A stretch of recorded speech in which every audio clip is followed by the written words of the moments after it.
Dans cette vidéo, nous allons voir la fonction de repérage polaire et le mode ortho d'AutoCAD. Le repérage polaire est une fonction d'AutoCAD qui vous permet d'accrocher comme par aimantation votre curseur à des incréments d'angle indiqués. La fonction repérage polaire est disponible au niveau de la barre d'état et est représentée par ce bouton. Lorsque la fonction repérage polaire est activée, le bouton est coloré en bleu. À côté du bouton, vous avez une flèche qui vous permet de voir les options de repérage. Ici, l'angle de repérage par défaut qui est activé, c'est l'angle 90 degrés. Donc ça veut dire que vous pouvez vous repérer facilement à des angles de 90, 180, 270, etc. Pour vous montrer comment tout cela fonctionne, je reviens au niveau de l'espace de dessin, puis je clique sur le bouton ligne. Là, il m'a demandé de spécifier le premier point. Je peux spécifier le premier point à ce niveau. Et maintenant, je peux cliquer en n'importe quel emplacement pour pouvoir dessiner ma ligne. Mais vous allez remarquer que lorsque je pointe vers le sens horizontal, il y a un trait discontinu vert qui apparaît pour me rassurer que je suis effectivement aligné dans le sens horizontal. Et là, vous voyez que le texte qui est apparu à côté du curseur, où il est mis polaire avec la longueur actuelle du segment et l'angle qui est à 0 degré. De la même façon, je peux bouger et passer à 90 degrés. Et là, vous voyez qu'il y a comme un système d'aimantation qui fait que je peux m'accrocher au niveau de l'angle 90 degrés. Et là, vous voyez encore le trait discontinu vert qui apparaît. Je peux faire la même chose avec un angle de 180 degrés et ainsi de suite.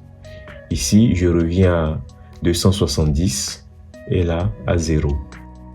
Donc, je peux faire ceci. Ensuite, effectuer un clic.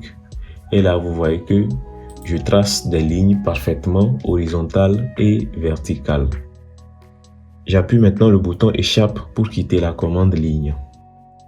Maintenant, je vais vous montrer un autre exemple où je vais changer les angles d'incrémentation. Pour cela, je reviens au niveau du bouton repérage polaire. Je clique sur la flèche qui est à côté. Et je vais choisir les angles de 30 degrés. Donc quand je clique sur 30 et que maintenant je prends la commande ligne, je vais cliquer. Et là, vous voyez que d'abord, je peux m'accrocher à 0 degré. Ensuite, vous voyez que quand je bouge et que je passe à 30 degrés, j'ai toujours une ligne discontinue verte qui apparaît, qui me montre que je suis effectivement dans l'angle de 30 degrés. Je peux encore bouger. Et là, je passe à 60. Ensuite, 90. Donc, vous pouvez faire ceci. Ensuite, si je veux tracer une ligne à 30, je fais ça. Je veux tracer une autre ligne maintenant à 60, je peux faire ceci. Et si je veux passer à 90, je fais ça. Vous voyez que c'est très intéressant de travailler comme ça. Je peux revenir là. Et là, vous voyez que je bloque à 210 degrés ou bien 150 degrés si je lis dans le sens horaire. Mais dans le sens normal, c'est-à-dire le sens par défaut et qui est anti-horaire, je suis à 210. Vous voyez? Maintenant, j'appuie sur échappe pour quitter la commande ligne.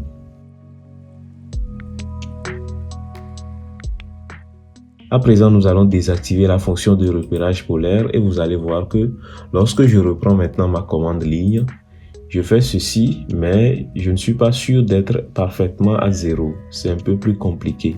De la même façon pour 90, je n'ai pas le trait discontinu vert qui apparaît et qui me montre que je suis effectivement sur un angle de 90.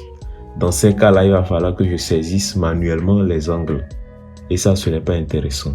Donc si vous voulez revenir et réactiver la fonction repérage, vous venez au niveau de la barre d'état et vous cliquez dessus. Donc ça va se réactiver automatiquement.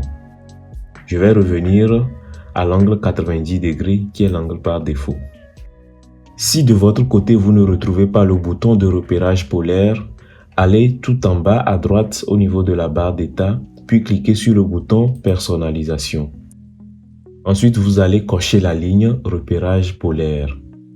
Après avoir coché cette ligne, vous allez avoir le bouton repérage polaire au niveau de la barre d'état.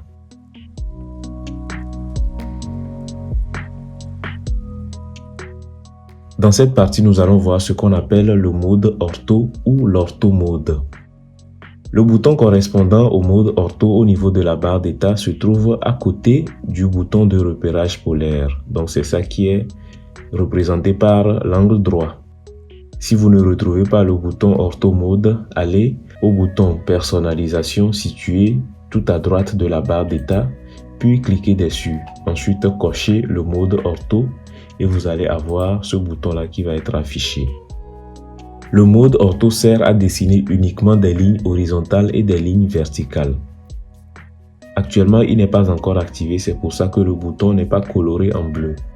Et cela me permet de dessiner des lignes dans n'importe quelle direction.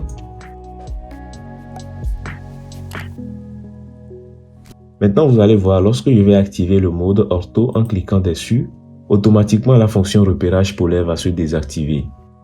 Et donc, lorsque je vais reprendre la commande ligne, j'appuie entrée, on me demande de spécifier le premier point. Lorsque je clique, vous voyez que même si je fais passer mon curseur de ce côté, c'est toujours une ligne horizontale que je dessine.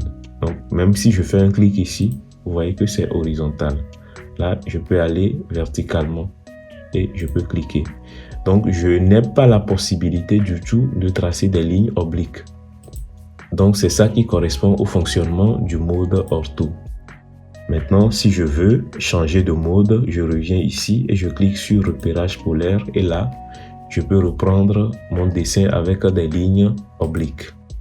Pour quitter la commande ligne, j'appuie la touche échappe. Encore une fois, je rappelle que vous ne pouvez pas activer simultanément le mode ortho et le repérage polaire. C'est l'un ou l'autre. Donc, quand vous activez l'un, l'autre se désactive et vice-versa. Sur ce, gardez votre singularité et restez créatif.